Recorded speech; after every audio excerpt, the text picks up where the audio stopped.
നമുക്ക് ആരുമില്ല നമ്മളെ കൊണ്ടുപോകാനും കൊണ്ടുവരാനും. എല്ലാവരും എൻ്റെ കൂടെ ഉണ്ടാവണം, എന്നെ കൊണ്ടാക്കണം എന്നൊക്കെ ഉണ്ടായിരുന്നു.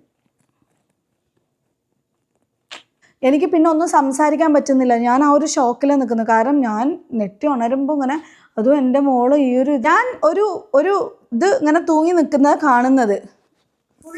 ഇരുട്ടാണ്, തൂങ്ങി നിൽക്കുന്നു. എന്നിട്ട് ഞാനിങ്ങനെ കരഞ്ഞിട്ട് റെന തന്നെ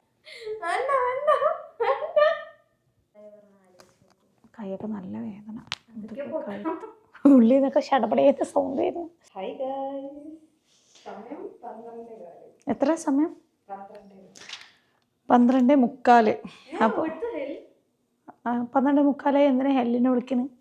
നിങ്ങൾക്ക് ഇതൊക്കെ എവിടെ നിന്ന് പഠിച്ചിട്ട് വന്ന്? ഹായ് ഓൾ, അസ്സലാമു അലൈക്കും വറഹ്മത്തുള്ളാഹി വബറകാതുഹു. Welcome back to our channel.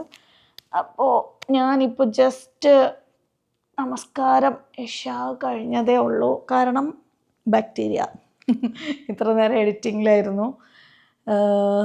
ഞാൻ പോയി കഴിഞ്ഞാലും കുറച്ച് ദിവസം എന്തെങ്കിലുമൊക്കെ വീഡിയോസ് വന്നു കഴിഞ്ഞാൽ നിങ്ങൾ മനസ്സിലാക്കണം ഇത്ര നേരത്തെ എൻ്റെ എഫേർട്ടാണ് ആ വന്നുകൊണ്ടിരിക്കുന്നത് എന്നുള്ളത്. നിങ്ങളെന്നെ മറന്നു പോകാതിരിക്കാനും വേണ്ടിയിട്ട് ചെറിയ ചെറിയ വീഡിയോസ് എഡിറ്റ് ചെയ്ത് ഇപ്പോൾ അപ്ലോഡ് ചെയ്തിട്ടുണ്ട്. ഇൻഷാ അല്ലാഹ് അപ്പോഴേക്ക് ടൈം ഇത്രയായി. ഇതിൻ്റെ ഇടയിൽ ഞാൻ പിന്നെ പർച്ചേസിനൊന്നിനും പോയില്ല. കുറച്ച് സംഭവങ്ങൾ ഇനി കുറച്ചും കൂടെ പാക്ക് ചെയ്യാനുണ്ട് കേട്ടോ. ഉറങ്ങാനായിട്ടില്ല. ഞാനൊന്നും ചെയ്യാതെ ഉറങ്ങിക്കഴിഞ്ഞാൽ എൻ്റെ ക്ഷീണത്തിന് ഞാൻ മിക്കവാറും രാവിലെ എണീക്കൂല, ഫ്ലൈറ്റ് മിസ്സാവും. അതുകൊണ്ട് എന്ത് ചെയ്തു, ഇനി എല്ലാം ഒന്ന് റെഡിയാക്കിയിട്ട് കിടക്കാമെന്ന് വിചാരിച്ചിരിക്കണം. അപ്പോൾ നമ്മുടെ റനക്കുട്ടി നമ്മളെ ഹെൽപ്പ് ചെയ്തു. പിന്നെ ദേ ലാസിമ ഇന്നും വന്നു. അന്ന് ലാസിമാൻ്റെ പ്രിസ്ക്രിപ്ഷനിൽ കുറച്ച് മെഡിസിൻസൊക്കെ എനിക്ക് കൊണ്ടുവന്നിട്ടുണ്ട് കേട്ടോ. നമുക്ക് അവിടെ പോയാൽ ജലദോഷം ഇങ്ങനെ കാര്യങ്ങൾ വന്നാൽ ഹോസ്പിറ്റലിൽ പോകുന്നത് ബുദ്ധിമുട്ടാണ്. അപ്പോൾ അങ്ങനത്തെ കുറച്ച് സാധനങ്ങൾ ആൾ കൊണ്ടുവന്നിട്ടുണ്ട്. അപ്പോൾ ഈ ഒരു ബാഗ് നമ്മുടെ കയ്യിൽ പിടിക്കാനുള്ളതാണ് കേട്ടോ. ഇതിൽ കുറച്ച് സാധനങ്ങളൊക്കെ ഞാൻ തിരികെ വെച്ചു. കയ്യിലിടാനുള്ള സ്ലീവ്, ക്യാപ്പ്, പാസ്പോർട്ട് ഓൾറെഡി ഉണ്ട്. പിന്നെ കൂളിംഗ് ഗ്ലാസ് മസ്റ്റാണ്. അത്ര വെയിലുണ്ടാവും അത്ര അവിടെ.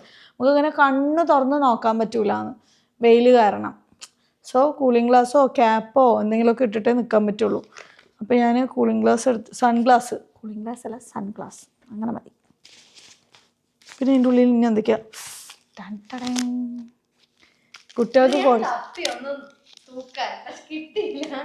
ലാസിമ വരുമ്പോൾ കൊണ്ടുവന്നതാണ് കേട്ടോ. എനിക്കൊന്ന്, 5 കുട്ടികൾക്ക് 5 എണ്ണം, മൊത്തം അങ്ങനെ 6 എണ്ണം. ശീലും കുട്ടിയാണ് എന്ന് പറഞ്ഞിട്ട് വാങ്ങിയിട്ട് വന്നതാണ് ഉപ്പാനത്ത് പറഞ്ഞിട്ട്. ഇത് അമ്മ തന്നതാണ്, വെറ്റ് വൈപ്സ്. പിന്നെ ഇന്ന് കുറച്ച് സാധനങ്ങൾ നമുക്ക് അഡീഷണലായിട്ട് എടുക്കണം. ഇതാര് തന്നതാ? സ്ട്രെപ്സിൽസ്. ലാസിമയാണോ അമ്മയാണോ എന്ന് ഓർമ്മയില്ല. പിന്നെ ഇയർബഡ്സ്. ഇതിൻ്റെ ഒന്നും ആവശ്യം ഉണ്ടാവില്ല, അല്ല ഖുറാനൊക്കെ ഒരു രസം. Hello, it's mine. Exactly. You'll miss it. You only miss it. No, always. എൻ്റെ കമ്മൽ എവിടെ?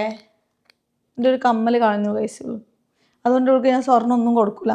ആ കമ്മലിൻ്റെ കഥ പറയുകയാണെങ്കിൽ വലിയൊരു കഥയുണ്ട്. വാങ്ങിച്ച് ആ പൈസ തൽക്കാലം ഒരാളുടെ നിന്ന് വാങ്ങിച്ച പൈസ, തൽക്കാലം എന്ന് പറയാൻ പറ്റില്ല, പക്ഷെ എൻ്റെ നിന്ന് അടിച്ചു മാറ്റിയിട്ട് വരെ പോയി. എൻ്റെ പഴയ വീട്ടിലിരിക്കുമ്പോൾ 1.5 ലക്ഷം രൂപ എൻ്റെ അലമാരിയിൽ നിന്ന് ഞാൻ അറിയാതെ. അങ്ങനത്തെ കമ്മലാണ് നീ കൊണ്ടുപോയി കളഞ്ഞിരിക്കുന്നത്. ആയിക്കോട്ടെ. അപ്പോൾ ഞാൻ മൊബൈലുകൾ ചാർജ് ചെയ്യാൻ വേണ്ടി വെച്ചിട്ടുണ്ട്. പിന്നെ എന്താ സംഭവം, ഞാൻ അവിടെ നിന്ന് പെട്ടെടുത്തിട്ട് വരാം കേട്ടോ. ഇതൊക്കെ പിന്നെ റനക്കുട്ടി ഇപ്പോൾ പോയിട്ട് കുറച്ച് സാധനങ്ങൾ വാങ്ങിയിട്ട് വന്നു എന്ന് പറഞ്ഞില്ലേ. എനിക്ക് ഈ ബാഗ് കൊണ്ടുപോയാൽ ശരിയാവില്ല പറഞ്ഞിട്ട് അതിങ്ങനെ ഊരി വരും. സിബൊക്കെ കുറച്ച് കംപ്ലൈൻ്റ് ആണ്. അപ്പോൾ ശരിയെന്ന് പറഞ്ഞിട്ട് പുതിയതൊരെണ്ണം വാങ്ങിയിട്ട് വരാൻ പറഞ്ഞാണ്, കുറച്ച് ക്വാളിറ്റി ഉള്ളത്. അപ്പോൾ റനക്കുട്ടി എനിക്ക് എന്തൊക്കെയാണ് വാങ്ങിയിട്ട് വന്നത് കാണിച്ചു തന്നാം. കുറേ സ്നാക്സ്. നമ്മുടെ ഉദ്ദേശം എന്താണെന്ന് വെച്ചാൽ വിശപ്പറിയാതിരിക്കാൻ. പിന്നെ ആപ്രിക്കോട്ട്, പിസ്ത, ഞാൻ കഴിക്കുന്ന സാധനങ്ങളാണ് കേട്ടോ. ഇനി അപ്പുറത്തൊന്നും പോയിട്ട് എടുത്തിട്ട് വരാം.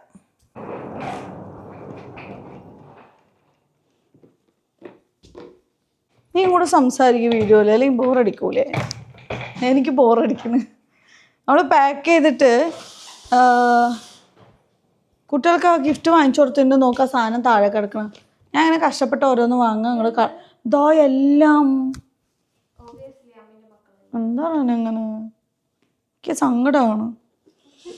പിന്നെ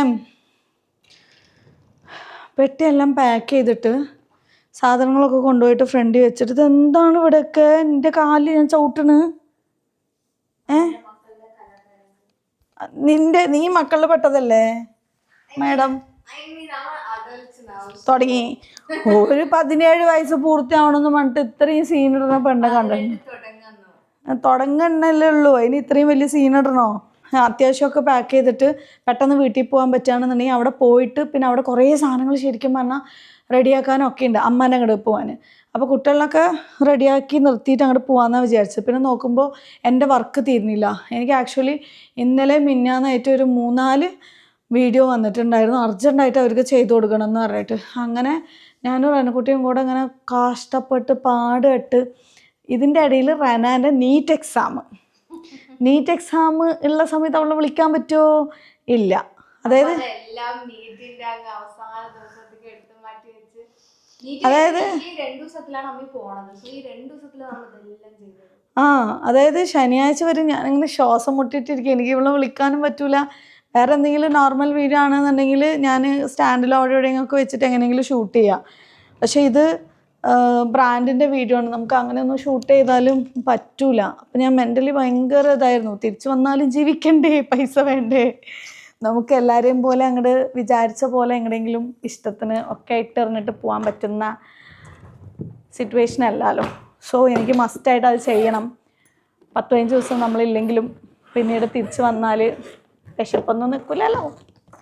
അങ്ങനെ മൊത്തത്തിൽ ഇതിനകത്തൊരു പെട്ടിയും കൂടെ ഉണ്ട് കേട്ടോ. അങ്ങനെയാണ് ഞാൻ ചെയ്തിരിക്കുന്നത്. അവിടെ നിന്ന് വരുമ്പോൾ നമുക്ക് അട്ടപ്പെട്ടി പോലെയുള്ള കാർട്ടൂൺ ഒന്നും തപ്പണ്ട. നമുക്ക് നമ്മുടെ പെട്ടി തന്നെ മതി. ട്രോളി ആകുമ്പോൾ നമുക്ക് മറ്റേ വലിയ ട്രോളിയിൽ വെച്ചോണ്ട് 30 കിലോ 37. അങ്ങനെ എന്ത് ചെയ്തു? പറയാനില്ലാണ്ട് പറ്റൂല എന്ന് മനസ്സിലായപ്പോൾ ഞാൻ ശനിയാഴ്ച വരെ ഇങ്ങനെ പിടിച്ച് നിന്ന് ഞായറാഴ്ച ഒന്ന് കഴിഞ്ഞ് കിട്ടണം. അങ്ങനെ ഞായറാഴ്ച കഴിഞ്ഞാൽ നമുക്ക് പിന്നെ ആകെ ബാലൻസ് ഉള്ളത് തിങ്കളും ചൊവ്വയും മാത്രം. ബുധനാഴ്ചയാണ് നമ്മൾ പോണത്. ഇന്ന് ചൊവ്വാഴ്ചയാണ്. അപ്പോൾ ഇന്നലത്തെ ദിവസം മാത്രമേ എൻ്റെ മുന്നിലുള്ളൂ. 12 മണിയായില്ലേ? ഓക്കെ, 1 മണിയായില്ലേ? ഓക്കെ. അപ്പോൾ എൻ്റെ മുന്നിൽ ഒരു ദിവസമുള്ളൂ. 4 ബ്രാൻഡ് വീഡിയോ ഷൂട്ട് ചെയ്യണം. ഈ 4ഉം നമ്മൾ എഡിറ്റ് ചെയ്യണം. അതിൻ്റെ കൂടെ ലോങ് വീഡിയോ എന്ന് പറഞ്ഞാൽ വെറുതെ എന്തെങ്കിലും ഷൂട്ട് ചെയ്യല്ല. നമ്മൾ അതിൻ്റെ കൂടെ കുക്ക് ചെയ്യണം. നമുക്ക് കുറേ പണിയും കാര്യങ്ങളൊക്കെ ഉണ്ട്. ഇതിൻ്റെ ഇടയിൽ നമുക്ക് കുറേ പർച്ചേസ് ഉണ്ട്. ഈ സാധനങ്ങളൊക്കെ ഒന്ന് റെഡിയാക്കണം. എല്ലായിടത്തും വിളിച്ച് പറയണം. നേരിട്ട് പോയി കാണുന്നവരെ നേരിട്ട് കാണണം. അങ്ങനെ കുട്ടികളെ വിട്ടിട്ട് പോണതിൻ്റെ ടെൻഷൻ മൊത്തത്തിലെല്ലാം കൂടെ ആകെ ഒരു ബ്ലറായ പോലെയായിരുന്നു. പിന്നെ ഞാൻ മനസ്സിൽ വിചാരിച്ചു നമ്മൾ വിചാരിച്ചാൽ നടക്കാത്തതായിട്ടൊന്നുമില്ല. ആ സമയമാകുമ്പോഴേക്കെല്ലാം ശരിയാവുമെന്ന്. അങ്ങനെ തിങ്കളാഴ്ച 2 വീഡിയോ ഷൂട്ട് ചെയ്തു. ചൊവ്വാഴ്ച ഇന്ന് അതായത് 2 വീഡിയോ ഷൂട്ട് ചെയ്തു. അതിൽ 3 എണ്ണം അപ്രൂവലായെന്ന് തോന്നുന്നു. 1 എണ്ണം അപ്രൂവലായില്ല ഗൈസ്. അതുകൊണ്ട് അത് പോയി. ബാക്കിയൊക്കെ പിന്നെ ഇരുന്ന് എഡിറ്റ് ചെയ്ത് ലാസ്റ്റ് സെക്കൻഡ് വരെ ഞാൻ പറഞ്ഞു വന്നതാണ്. ലാസ്റ്റ് മിനിറ്റ് വരെ എന്ത് ചെയ്തു? മീൻസ് കുട്ടികളെ ഞാൻ അമ്മാൻ്റെ വീട്ടിലേക്ക് പറഞ്ഞയച്ചു. അപ്പോൾ ഈ പെട്ടി കൊണ്ടുപോകാൻ പറ്റിയില്ല. പിന്നെ റനാൻ്റെ കൂടെ ഞങ്ങൾ 2 പേരും കൂടെ ഒന്ന് ടൗണിലേക്ക് പോകാമെന്ന് വിചാരിച്ചു. അത്യാവശ്യമായിട്ട് കുറച്ച് മരുന്ന് ഡോക്ടറെ അടുത്ത് പോകണമായിരുന്നു. പക്ഷെ പോകാൻ പറ്റിയില്ല. തൊണ്ടവേദന കാര്യങ്ങളൊക്കെ ഉണ്ട്. പഠിച്ചവൻ അവിടെ പോയിട്ട് ഷിഫയാക്കി തരുമെന്ന് വിചാരിക്കും. ഇതെന്തിനപ്പം ഞാൻ താഴ്ത്തി വെച്ച് പ്രഗ്നൻസി ടൈമിൽ ബാക്ക് പാക്ക് ചെയ്ത് ഓർമ്മ വന്നിങ്ങനെ ഇരുന്നത്. അപ്പോൾ പിന്നെ അപ്പോൾ 100 ഒന്നുമില്ല. അത് ചുച്ചുവിനെ പ്രഗ്നൻ്റ് ആയിരിക്കുമ്പോഴാണ് 90 സംതിങ് ഉണ്ടായിരുന്നത്. അയ്യടാ. Paste brush shampoo body wash. അത് ക്യാമറയുടെ മെമ്മറി ഫുള്ളായി. അത്രയും വീഡിയോ എടുത്തിട്ട് എഡിറ്റിങ് കാര്യങ്ങളൊക്കെ ഒന്നിച്ച് ചെയ്തല്ലോ. അതിൻ്റെയാണ് കൈയൊക്കെ നല്ല വേദന. ഉള്ളിൽ നിന്നൊക്കെ ഷടപടേത്ത സൗണ്ട് വരുന്നു. അയ്യോ, കഴുത്തൊക്കെ നല്ല പണിയാണ്. അപ്പോൾ ഈ സംഭവങ്ങളൊക്കെ ലാസിമ ഇന്ന് അവസാനം ഞാൻ എന്തെങ്കിലും വാങ്ങിച്ചോ എല്ലാം കംപ്ലീറ്റ് ആയോ എന്ന് പറഞ്ഞിട്ട് എനിക്ക് മെസ്സേജ് ചെയ്തില്ല. എനിക്ക് ഫോണിൽ ഫുള്ളും എഡിറ്റിംഗ് വർക്കായിരിക്കും എന്ന് പറഞ്ഞിട്ട് റനാക്ക് മെസ്സേജ് ചെയ്ത് ചോദിച്ചിരിക്കുന്നു. അപ്പോൾ റന ഇല്ലയെന്ന് പറഞ്ഞപ്പോൾ പാവം പനി വിളിച്ചിട്ട് ഈ സാധനങ്ങൾ ബാലൻസ് ഉള്ള സാധനങ്ങളൊക്കെ ആൾ വാങ്ങിയിട്ട് വന്നു കേട്ടോ. എനിക്കിങ്ങനെ സഹായിക്കാനൊക്കെ ആളുള്ളതുകൊണ്ട് പിന്നെയും എൻ്റെ കാര്യങ്ങൾ നടന്നു പോകുന്നു. ഞാൻ എന്നിട്ട് അവളോട് പറഞ്ഞു എനിക്ക് താങ്ക്സ് ഒന്നും പറയാൻ പാടില്ല, പക്ഷെ എനിക്ക് പറയാൻ പേടി, അവൾ എന്നെ കൊല്ലും. അപ്പോൾ ഞാൻ എന്നാലും താങ്ക്സ് പറയാൻ പാടില്ലാത്തതുകൊണ്ട് അപ്പം ഞാൻ പറയില്ല, പറയുന്നില്ല, ബട്ട് നീ ഉള്ളതുകൊണ്ട് എനിക്ക് കുറേ ആശ്വാസം കിട്ടിയെന്ന് പറഞ്ഞു. ഓക്കെ, അപ്പോൾ നമുക്ക് സ്നാക്സ് ഈ സംഭവങ്ങൾ ചെറിയ ബോക്സുകൾ ഇട്ട് വെക്കാമെന്ന് വിചാരിക്കുന്നുണ്ട്. ആ ടിഫിൻ എടുക്കടാ. ഈ ടിഫിൻ ഇതെന്തിനാന്ന് വെച്ചാൽ ഇതെന്തിനാന്ന് വെച്ചാൽ അവിടെ പള്ളി, അതായത് പള്ളിയും ഹോട്ടലും തമ്മിൽ ഒരു 500-600 മീറ്റർ വ്യത്യാസം ഉണ്ടാവും. സോ നമ്മൾ രാവിലെ വന്നിട്ട് പിന്നെ ഉച്ചയ്ക്ക് ഫുഡ് കഴിക്കാൻ പോയാൽ, പിന്നെ ഉച്ചയ്ക്ക് വന്നിട്ട് അല്ലെങ്കിൽ വൈകുന്നേരം ഞാൻ ചായ കുടിക്കില്ല, എന്നാലും എന്തെങ്കിലും കഴിക്കാൻ വേണ്ടി വിശക്കുമ്പോൾ പോയി കഴിഞ്ഞാൽ നമുക്ക് അത്രയും ടൈം റൂമിലേക്ക് അങ്ങോട്ട് പോകാനും ഇങ്ങോട്ട് വരാനുള്ള ടൈം വേസ്റ്റ് ആവാതിരിക്കാൻ വേണ്ടിയിട്ട് ഇതുപോലെ ഒരു ബോക്സ്, ലഞ്ച് ബോക്സ് എടുത്തു. ഞാൻ വേറെ നമ്മുടെ ബോക്സ് എടുക്കാതെ അത് വെയിറ്റ് കൂടണ്ടാവുകൊണ്ട് പിന്നെ പ്ലാസ്റ്റിക് എടുത്തു. അപ്പോൾ ഇതിൽ അത്യാവശ്യം എന്തെങ്കിലും ഫുഡോ ഫ്രൂട്ട്സോ ഒക്കെ ആക്കിയിട്ട് പോയി കഴിഞ്ഞാൽ നമുക്ക് പള്ളിയിൽ നിന്ന് അത്രയും ദൂരം നടക്കേണ്ട ആവശ്യമില്ല. എന്തെങ്കിലും കഴിച്ചിട്ട് വെള്ളം കൊണ്ടുപോയി കഴിഞ്ഞാൽ അവിടെ തന്നെ കൂടുതൽ ത്വാഫ് ചെയ്ത് ദിക്ർ ചൊല്ലി അല്ലെങ്കിൽ കഅബനെ വെറുതെ നോക്കി ഇങ്ങനെ ഇരുന്നിട്ട് സമയം നമുക്ക് അവിടെ യൂട്ടിലൈസ് ചെയ്യാം. അതിന് വേണ്ടിയിട്ട് ഫുഡ് ആക്കാനും വേണ്ടിയിട്ടുള്ള ഇങ്ങനെ ഒരു പാത്രം എടുത്തിട്ടുണ്ട്. പിന്നെ ഇതുപോലത്തെ ഒരു 2 ബോക്സും കൂടെ എടുക്കാമെന്ന് വിചാരിക്കുന്നുണ്ട്, ഈ നട്ട്സുകൾ ഇട്ട് വെക്കാനും വേണ്ടിയിട്ട്. പിന്നെ എൻ്റെ ബ്രദറിൻ്റെ ചെറിയ കുട്ടിയും വരുന്നുണ്ടല്ലോ, അപ്പോൾ അവൾക്കും അത്യാവശ്യം എന്തെങ്കിലുമൊക്കെ സ്നാക്സ് ആക്കുന്ന പോലെ അതിന് വേണ്ടിയിട്ട് കുറച്ചധികം സ്നാക്സ് നമ്മൾ എടുത്തിട്ടുള്ളത്. പിന്നെ നമ്മുടെ റനക്കുട്ടി വാങ്ങിയിട്ട് വന്ന ഈ ബാഗിലാണ് ഈ പറഞ്ഞ സംഭവങ്ങളൊക്കെ വെച്ചിട്ട് പോകാമെന്ന് വിചാരിക്കുന്നത്. വെള്ളം, ഫുഡ്, പിന്നെ നമുക്ക് അപ്പോഴത്തേക്ക് ആവശ്യം വേണ്ട നമുക്കതുപോലെ നമ്മൾ പുറത്ത് ഇടുന്ന ഷൂ നമുക്ക് പള്ളീൻ്റെ അകത്ത് ഇടാതിരിക്കാൻ നമുക്കൊരു ബാഗ് തരും. അപ്പോൾ അതിൽ ഷൂ ഇട്ടിട്ട് നമുക്കിതിനകത്ത് വെച്ചിട്ട് പള്ളീനകത്ത് ഇടാനുള്ള ചപ്പലോ സോക്സോ അങ്ങനെ എന്തെങ്കിലും അതിന് വേണ്ടി മാത്രം മാറ്റി വയ്ക്കാം. കാരണം എല്ലാവർക്കും നിലത്ത് നടക്കുമ്പോൾ ചിലപ്പോൾ കാല് വേദന വരില്ല. എനിക്ക് ഓൾറെഡി മജ്ജ പൊട്ടിയിട്ടുള്ളത് കൊണ്ട് ബുദ്ധിമുട്ടാണ്. അപ്പോൾ അതുകൊണ്ട് ഞാൻ അങ്ങനെ കുറച്ച് സോഫ്റ്റ് ആയിട്ടുള്ള ചെരുപ്പ് വാങ്ങിയിട്ടുണ്ട്. സോ സ്നാക്സ് ഇതിലിടാൻ പറ്റുമോയെന്ന് അറിയില്ല. അപ്പോൾ തൽക്കാലം നമുക്ക് പോകുമ്പോൾ ഇതിലേക്ക് ഇങ്ങനെ ആക്കി വെക്കാം. ഞാൻ ചെറിയ ബോക്സിലാക്കി വെക്കണം എന്ന് വിചാരിച്ചായിരുന്നു. ഫ്ലൈറ്റിൽ ഫുഡില്ല എന്നാണ് പറഞ്ഞത്. അപ്പോൾ ഇതുപോലത്തെ ഈ എനർജി ബാർ നനക്കുട്ടി വാങ്ങിയിട്ടുണ്ട്. അപ്പോൾ നമുക്ക് വിശപ്പിന് ഇത് നിൻ്റെ അല്ലേ, കഴിക്കാം. പിന്നെ ഈ ഒരു ബാഗ് വേണമെങ്കിൽ അതിലിടാം. അതിന് വേണ്ടിയിട്ടാണ് അങ്ങനത്തെ ഒരു ബാഗ് എടുത്തത്. ഞാൻ പിന്നെ ഇതുപോലത്തെ സോക്സ്, ക്യാപ്പ്, പിന്നെ കയ്യിലിടുന്നതൊക്കെ ഇതിൽ തന്നെ ഇട്ട് വെക്കാമെന്ന് വിചാരിക്കുന്നുണ്ട്. അപ്പോൾ പെട്ടെന്ന് നമുക്ക് പുറത്തേക്ക് ഇറങ്ങുകയാണെങ്കിലും ഉപകാരമാവുമല്ലോ. പിന്നെ സൺഗ്ലാസ് 2 എടുക്കുന്നുണ്ട് എന്തെങ്കിലും ഒരു ആവശ്യത്തിന്. പിന്നെ ലാസിമാൻ്റെ പ്രിസ്ക്രിപ്ഷനാണ്. ഇതുപോലെ നമുക്ക് ഡോക്ടേഴ്സിൻ്റെ പ്രിസ്ക്രിപ്ഷൻ വാങ്ങിയിട്ട് അവരുടെ സീല് കാര്യങ്ങളൊക്കെ വെച്ചിട്ട് മെഡിസിനും കൂടെ ഇതുപോലെ നമുക്ക് ഇതിൽ തന്നെ വെച്ച് കഴിഞ്ഞാൽ നമുക്ക് കൊണ്ടുപോകാൻ പറ്റുള്ളൂ. അല്ലാന്നുണ്ടെങ്കിൽ അവരവിടെ വാങ്ങി വേസ്റ്റ് ബാസ്ക്കറ്റിലിടും. സോ അതും വെച്ചിട്ടുണ്ട്. പിന്നെ ബ്രഷ് ഞാൻ കൈ തന്നെ വെക്കാമെന്ന് വിചാരിക്കുന്നു. ചിലപ്പോൾ നമ്മൾ പള്ളിയിൽ തന്നെ രാത്രി 3 മണിക്കൊക്കെ പോയി കഴിഞ്ഞാൽ ആ ഇമാമൊക്കെ നമസ്കരിക്കുന്ന ആ ഭാഗം നമുക്ക് ഓപ്പൺ ചെയ്ത് തരുമെന്നാണ് പറഞ്ഞത്. അപ്പോൾ അതിനകത്ത് നിന്ന് നിസ്കരിക്കാൻ എന്തെങ്കിലും ഒരു ഭാഗ്യം കിട്ടിയാലോ. അപ്പോൾ ബ്രഷ് കാര്യങ്ങളൊക്കെ കയ്യിൽ തന്നെ കരുതാമെന്ന് വിചാരിക്കുന്നുണ്ട്. പിന്നെ ആവശ്യമുള്ളത് സൺസ്ക്രീൻ മസ്റ്റായിട്ട് എടുക്കണം. കാരണം നല്ല വെയിലുണ്ടാവും. അപ്ലൈ ചെയ്യുക. നമുക്ക് ഫേസ് ഹറമിൽ വെച്ചിട്ട് ഫേസും മുൻകൈയും നമുക്ക് കവർ ചെയ്യാൻ പാടില്ല, നമ്മൾ ഓപ്പൺ ചെയ്യണം. അപ്പോൾ സൺസ്ക്രീൻ നല്ല വെയിലുണ്ടാകുമ്പോൾ നമുക്ക് അപ്ലൈ ചെയ്യാം. അതിന് വേണ്ടിയിട്ടാണ് അത് കൊണ്ടുപോകുന്നത്. പിന്നെ തണുപ്പൊക്കെ ആണെന്നുണ്ടെങ്കിൽ ലിപ് ബാം എടുക്കുന്നത് നല്ലതായിരിക്കും, അല്ലെങ്കിൽ ചുണ്ടൊക്കെ പൊട്ടി ആകെ സീനാവും. പിന്നെന്താണ്, അത്യാവശ്യം ഡ്രസ്സുകൾ എടുത്തിട്ടുണ്ട്. കാരണം അവിടെ നിന്ന് നമുക്ക് അലക്കാൻ പറ്റുമോ ഇല്ലേ, അതിനുള്ള സാഹചര്യങ്ങൾ ഉണ്ടോയെന്നൊന്നും അറിയില്ല. അതുകൊണ്ട് മാക്സിമം കോട്ടൺ ഡ്രസ്സ് കൊണ്ടുപോകാനാണ് അവർ പറഞ്ഞിട്ടുള്ളത്. ഇപ്പം നല്ല ചൂടാത്ര അവിടെ. പെട്ടെന്ന് നമ്മൾ ഈ ഒരു മഴക്കാലത്തൊന്നും അവിടെ ചൂടിലേക്ക് പോകുമ്പോൾ അതിൻ്റേതായിട്ടുള്ള ബുദ്ധിമുട്ടൊക്കെ ഉണ്ടാവുമെന്നാണ് പറഞ്ഞിട്ടുള്ളത്. അയ്യോ 1:10 ആയില്ലേ. ശരി, കുറച്ച് ഡ്രസ്സുകൾ ഇതിലും വെക്കാം. നാളേക്ക് ഞാൻ ഇടാനും വേണ്ടിയിട്ട് നൈറ്റ് ഡ്രസ്സ് പിന്നെ കുറച്ച് എവിടെ നിന്നൊക്കെയോ കിട്ടിയതൊക്കെ എടുത്തിട്ടുണ്ട്. വേറെ വാങ്ങാനൊന്നും പോയില്ല നൈറ്റ് ഡ്രസ്സ്. മോയ്സ്ചറൈസർ വെച്ചോ നീ?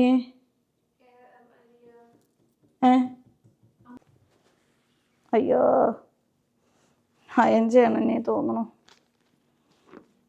സോക്സ് ഇതിലാണ് കുറച്ച് അങ്ങനത്തെ പ്രൊഡക്ട്സ് ഒക്കെ വെച്ചിട്ടുള്ളത്. സോക്സുകളുണ്ട്. ഇത് വേണ്ടല്ലേ? പിന്നെ സിസേഴ്സ് എടുക്കണം. മുടി കട്ട് ചെയ്യണം. അവിടെ മുടി കട്ട് ചെയ്യണം ഉംറ കഴിയുമ്പോൾ. നല്ല ഉംറ പെണ്ണുങ്ങൾക്ക് മുടി കട്ട് ചെയ്യണം.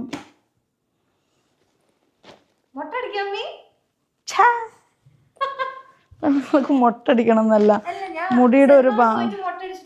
ആണുങ്ങൾക്ക് മൊട്ടയടിക്കലാണ് നല്ലത്. അതായത് നമ്മുടെ സൗന്ദര്യം, നമുക്ക് ഏറ്റവും ഇമ്പോർട്ടൻ്റ് ആയിട്ടുള്ളൊരു സംഭവമാണല്ലോ നമ്മുടെ ആ ഒരു ലുക്ക് എന്ന് പറയുന്നത്. അതുപോലും നമ്മൾ പഠിച്ചോനെ ത്യജിക്കാൻ തയ്യാറാണ് എന്നുള്ളത് അറിയിക്കാൻ. ഓക്കെ,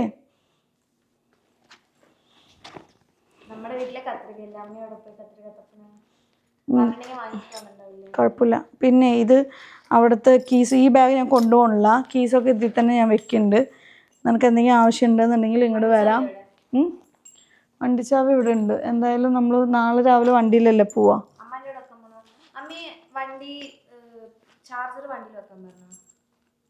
വണ്ടിയിൽ വെക്കാൻ പറഞ്ഞു. കാരണം വണ്ടി അമ്മാൻ്റെ അവിടെ വെക്കും. എന്തെങ്കിലും നിങ്ങൾക്ക് അത്യാവശ്യം എങ്ങോട്ടെങ്കിലും ആർക്കെങ്കിലും പോകണമെങ്കിൽ ബേദുമാമ 2 വീലർ എടുക്കൂല. സെൽമ നമ്മുടെ കൂടെയാണ്. നല്ലൊരു ധൈര്യത്തിന് വണ്ടി അവിടെ ഇരിക്കട്ടെ. വെറുതെ എന്നെ കൊണ്ട് പറയിപ്പിക്കരുത്. ഞങ്ങൾ നല്ല കുട്ടികളാണ്. സോ ഇത്രയൊക്കെയാണ് ഇന്നത്തെ പാക്കിങ്. അപ്പോൾ ഇൻഷാ അല്ലാ നിങ്ങൾ ഈ വീഡിയോ കാണുമ്പോൾ ഞാൻ കരിപ്പൂർ എയർപോർട്ടിലായിരിക്കും. 6:30 എൻ്റെ, അല്ല കൊച്ചിയല്ല, കോഴിക്കോട്. 6:30 എങ്ങനെ ആകാശത്തിൽ കൂടെ പറന്ന് തന്നെ വരണം. നമുക്ക് ആരുമില്ല നമ്മളെ കൊണ്ടുപോകാനും വരാനും. നമുക്ക് ആരുമില്ല നമ്മളെ കൊണ്ടുപോകാനും കൊണ്ടുവരാനും. എങ്ങനെ നീ ബസ്സിൽ വരുമോ? ആ ഫുഡൊന്നും കിട്ടില്ല. തിരിച്ച് വരുന്നത് സൽമാമ്മ ഒരാളെ ഏർപ്പാടാക്കിയിട്ടുണ്ട്. അവർ ഒറ്റയ്ക്ക് നമ്മളെ കൊണ്ട് വിട്ടിട്ട് അവർ ഒറ്റയ്ക്ക് തിരിച്ചു വരും. അതാണ് പ്ലാൻ. സത്യം പറഞ്ഞാൽ എനിക്ക് നല്ല ആഗ്രഹം ഉണ്ടായിരുന്നു എല്ലാവരും വരണം. എനിക്ക് വേണ്ടപ്പെട്ട, ഞാൻ ഇഷ്ടപ്പെടുന്ന എല്ലാവരും എൻ്റെ കൂടെ ഉണ്ടാവണം, എന്നെ കൊണ്ടാക്കണം എന്നൊക്കെ ഉണ്ടായിരുന്നു. പൊടി ആവശ്യത്തിൽ കൂടുതൽ ഇന്നലെയൊക്കെ കരഞ്ഞിരിക്കണം. രാത്രി 2:30 വരെ. കുറേ സങ്കടങ്ങളുണ്ടായിരുന്നു. കുറേ കാര്യങ്ങൾ ഇങ്ങനെ ആലോചിച്ച് അതിൻ്റെ ഇടയിൽ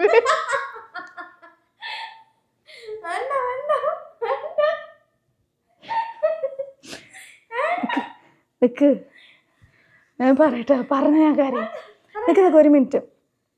രാത്രി 2:30 കഴിഞ്ഞു ഞാനൊന്ന് ഉറങ്ങാൻ. സത്യം പറഞ്ഞാൽ ഞാൻ കരയായിരുന്നു. ഞാൻ കുറച്ച് വീഡിയോ എഡിറ്റ് ചെയ്യായിരുന്നു. എഡിറ്റ് ചെയ്തുകൊണ്ടേ ഇങ്ങനെ കണ്ണിൽ കൂടെയൊക്കെ വെള്ളം വന്ന് കണ്ണൊക്കെ വീർത്ത് ആകെ മൊത്തത്തിൽ ചളായ ഒരു ഡേ ആയിരുന്നു. 2:30 ശേഷം നല്ല ടയേർഡായിട്ട് ശരി മൊബൈൽ മാറ്റി വെച്ചിട്ട് ഞാൻ കിടന്നു. എനിക്ക് എന്താണെന്ന് വെച്ചാൽ എൻ്റെ നെർവസ് സിസ്റ്റമൊക്കെ ഓൾവേസ് അലേർട്ടായിരിക്കും.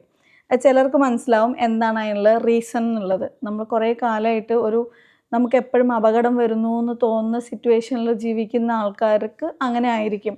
സോ എന്തെങ്കിലും ചെറിയ സൗണ്ടോ അല്ലെങ്കിൽ ആരെങ്കിലും വെറുതെ വന്ന് നിൽക്കുക പിടിക്കുക ചെയ്താൽ പോലും നമുക്ക് പെട്ടെന്ന് നമ്മൾ നെറ്റണിക്കും. നമ്മുടെ ഹാർട്ട് ബീറ്റൊക്കെ ഭയങ്കരമായിട്ട് കൂടും. അങ്ങനത്തെ പ്രോബ്ലംസ് ഉണ്ട്. സോ റന എപ്പോഴും ഓൾവേസ് റൂമിലേക്കൊക്കെ വരുമ്പോൾ മെല്ലെ പതിയെ സൗണ്ട് ഉണ്ടാക്കാതെ അങ്ങനെയൊക്കെ വരുള്ളൂ. അപ്പോൾ ഒരു 3 മണി എന്തോ സമയം ഇവള് പറഞ്ഞപ്പോഴാണ് എനിക്ക് അറിഞ്ഞത്. 3 മണി സമയത്ത് പെട്ടെന്ന് ഞാൻ അതേപോലെ എനിക്ക് കിടക്കാൻ കംഫർട്ട്, ഞാൻ ഈ പുതപ്പൊക്കെ തലയിൽ ഇങ്ങനെ ഫുള്ളായിട്ട് കവർ ചെയ്ത് സൈഡൊക്കെ കവർ ചെയ്തിട്ടാണ് ഇങ്ങനെ കിടക്കുക. അതും നമുക്ക് എന്തോ ഒരു സെക്യൂർ ഫീൽ തോന്നും. അത്ര ഒറ്റയ്ക്ക് കിടക്കുന്ന ആൾക്കാർക്ക് അങ്ങനെയാണ് എന്നൊക്കെയാണ് സൈക്കോളജി പറയുന്നത്. സോ പെട്ടെന്ന് ഞാൻ ഈ പുതപ്പ് ഇങ്ങനെ മാറ്റി ഇങ്ങനെ നോക്കിയതും ലിറ്ററലി ഞാൻ ഭയങ്കര ഒച്ചത്തിൽ ഞാൻ ഒച്ചിട്ട് ഞാൻ കരഞ്ഞ്. സംഭവം എന്താണെന്ന് വെച്ചാൽ എൻ്റെ കണ്ണിൻ്റെ മുമ്പിൽ ഞാൻ കാണുന്നത് എന്താണെന്ന് വെച്ചാൽ കമോൺ അതായത് കട്ടിലിൽ ഈ ഒരു അറ്റത്താണ് ഞാൻ കിടക്കുന്നത്. ഈ ഊഞ്ഞാൽ ഇവിടെ ഇല്ല. അവിടെയല്ല, അപ്പുറത്തെ സൈഡാണ്. അത് കറക്റ്റ് ആ ഈ ഊഞ്ഞാൽ ഇവിടെ ഇല്ല, ഊരി വെച്ചിട്ടുണ്ടായിരുന്നു റാനക്കുട്ടി. ഇന്നലെ മിഞ്ഞാന്നായിട്ട് കുട്ടികൾ കളിക്കണ, അവൾക്ക് ഡിസ്റ്റർബൻസ് ആയിട്ടുണ്ടെന്ന് പറഞ്ഞിട്ട്. സോ ഞാൻ അവിടെ നിന്ന് കിടക്കുന്ന സമയത്ത് റാന ഇങ്ങനെ അനങ്ങാതെ നിൽക്കുന്നു. ഇതിൻ്റെ മുകളിൽ കറക്റ്റ് റാന കുറച്ചും കൂടെ ഹൈറ്റാണ്, ഈ കയറ് ഇതിൻ്റെ അങ്ങനെ മുകളിൽ. സോ എനിക്ക് കാണുന്നത് എന്താണെന്ന് നിങ്ങൾക്കിപ്പോൾ മനസ്സിലായിട്ടുണ്ടാവും. ഞാൻ കിടക്കല്ലേ,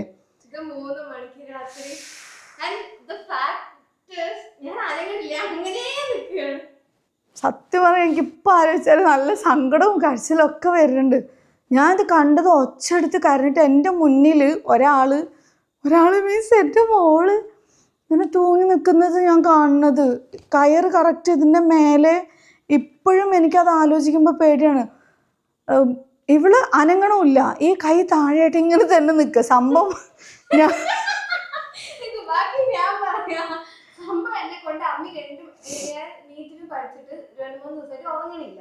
സോ എനിക്ക് ഉറക്കം വരുന്നില്ല രാത്രി 3 മണി വരെ. 2 മണിക്ക് അമ്മ സഡ്ലി എണിച്ച് വന്നിട്ട് തന്നെ ഫോൺ ഓഫ് ആക്കിട്ട് പോയി കിടക്കുക എന്ന് പറഞ്ഞു. പിന്നെ ഞാൻ ആ ഒരു ഫ്ലോയിൽ അങ്ങനെ 3 മണി വരെ നോക്കി. 3 മണിക്ക് ഞാൻ പേടിച്ചില്ല, അയ്യോ 3 മണി വരെ ഉറങ്ങിയിട്ടില്ല എന്ന് പറഞ്ഞാൽ എൻ്റെ അമ്മ എന്നെ കൊല്ലുമല്ലോ എന്ന് പേടിച്ചിട്ട് അന്ന് മെല്ലെ ബെഡ് വെച്ച ഉടനെ അമ്മി പുറത്തു വന്നിക്കണോ, എന്നെ നോക്കണോ, കത്തണോ, റെനാന്ന് പറയണോ. ഒച്ചട്ട് കരയായിരുന്നു ഞാൻ. അതായത് ഞാൻ ഒരു ഇത് ഇങ്ങനെ തൂങ്ങി നിൽക്കുന്നത് കാണുന്നത്, ഇരുട്ടാണ്, തൂങ്ങി നിൽക്കുന്നു.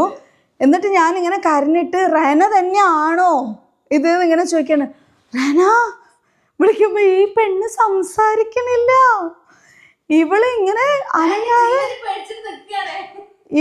ഞാൻ നെട്ടി, ഞാൻ കരയണു, ഞാൻ പേടിച്ചു എന്നുള്ളതിൽ ഇവള് അനങ്ങാതെ അങ്ങനെ നിൽക്കുകയാണ്. പക്ഷെ എനിക്ക് ഓപ്പോസിറ്റിൽ നിന്ന് ഒരു റിയാക്ഷൻ കിട്ടണ്ടേ, അത് കിട്ടണില്ലാണ്. ഞാൻ റെനാന്ന് ഈ സമയത്ത് എൻ്റെ ഹാർട്ട് ബീറ്റ് ഫുള്ളും ഇങ്ങനെ പൊട്ടിത്തെറിക്കുന്ന പോലെ എനിക്ക് കരച്ചിൽ വന്ന് ഞാൻ കരഞ്ഞ്.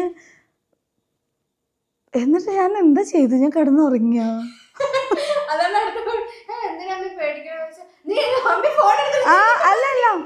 അല്ല എന്നിട്ട് എൻ്റെ അടുത്ത് തന്നെ ഫോണ്.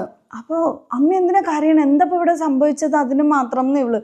എനിക്ക് പിന്നെ ഒന്നും സംസാരിക്കാൻ പറ്റുന്നില്ല. ഞാൻ ആ ഒരു ഷോക്കിൽ നിൽക്കുന്നു. കാരണം ഞാൻ നെട്ടി ഉണരുമ്പോൾ ഇങ്ങനെ, അതും എൻ്റെ മോള് ഈ ഒരു ഇതിൽ ഒന്നാമത് കുറേ നീറ്റിൻ്റെ കുട്ടികൾ ആ എക്സാം ക്യാൻസലായി എന്ന് പറഞ്ഞിട്ടുള്ള കുറേ സംഭവങ്ങളൊക്കെ ഇല്ലേ. അതിൻ്റെ മനസ്സിൻ്റെ ഉള്ളിൽ ടെൻഷനൊന്നും ഇല്ല എങ്കിലും ആ ഒരു പേടിയും നമുക്ക് ഉണ്ടാവില്ല, വിഷമം ഉണ്ടാവില്ല കുറേ ആൾക്കാർക്ക് തങ്ങളുടെ മക്കളെ നഷ്ടപ്പെട്ടു എന്നുള്ളത്. പിന്നെ വേറെ കുറേ പ്രശ്നങ്ങളും. അപ്പോൾ എനിക്ക് കുറച്ച് നേരത്തിന് എനിക്കൊന്നും സംസാരിക്കാൻ പറ്റിയിട്ടുണ്ടായിരുന്നില്ല. ഞാൻ അങ്ങനെ ലിറ്ററലി ഷോക്കായിട്ട് ഇങ്ങനെ നിൽക്കുകയാണ്. എന്നിട്ടാണ് അവൾ എന്താണ് ചോദിക്കുമ്പോൾ ഞാൻ വേഗം ഫോൺ എടുത്തു. അതായത് ഞാൻ എന്താണ് കാണുന്നത് എന്നുള്ളത് നിനക്ക് കാണിച്ചു തരാൻ വാന്ന് പറഞ്ഞിട്ട് വീഡിയോ ഓണാക്കാൻ പോകുമ്പോഴാണ് അപ്പോഴാണ് ഇവൾക്ക് കത്തിയത്. അതായത് ഇവളുടെ തലിൻ്റെ മുകളിൽ കറക്റ്റായിട്ട് ഈ സാധനം ഇങ്ങനെ നിൽക്കുന്നത്. പിന്നെ ഞാൻ കിടന്നു വിട്ടാ. ഇതെനിക്ക് കംപ്ലീറ്റ് എൻ്റെ ബ്രെയിൻ എന്നെ മറക്കാൻ വെച്ച്. വൈകുന്നേരം ലാസിമ വന്നപ്പോൾ എന്തോ സംസാരിക്കുമ്പോഴാണ് എത്ര മണിക്കാണ് ഉറങ്ങിയെന്ന് പറഞ്ഞപ്പോഴാണ് ഇവള് നിന്ന് ചിരിക്കുന്നുണ്ടായിരുന്നു. അപ്പോഴാണ് ഈ സംഭവം, ഞാൻ ഇങ്ങനെ ഒരു സംഭവം തലേ ദിവസം കഴിഞ്ഞിട്ടുണ്ട് എന്നുള്ളത് പോലും എനിക്ക് ഓർമ്മ വന്നത്. എൻ്റെ പൊന്നു മോളെ, ഇനി ഇമാതിരി ഒന്നും ചെയ്യരുത്.